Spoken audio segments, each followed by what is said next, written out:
Lorsque le mouvement des Gilets jaunes a commencé, j'ai entendu ce que les médias en disaient. Et comme ça fait longtemps que les médias ont perdu ma confiance, j'ai été voir par moi-même.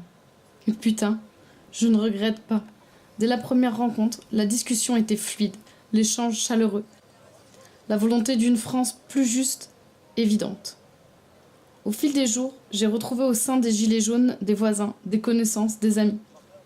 Bien sûr, j'ai rencontré de nouvelles personnes, très nombreuses et diverses, des gens concernés et conscients.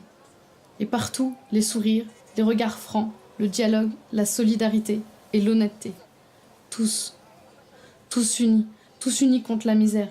Pas juste notre misère, mais celle de nos aînés et celle que l'on craint pour nos enfants, celle qui touche tous les corps de métier, même celle de nos élus locaux.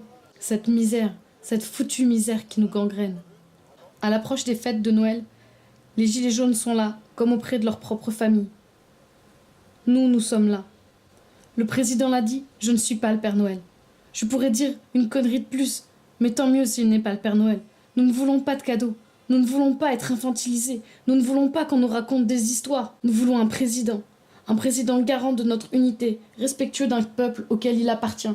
Nous voulons un gouvernement juste, un gouvernement qui nous comprenne et réagisse en conséquence. Bref, des gens qui fassent leur taf, ce pourquoi ils se sont engagés devant le peuple.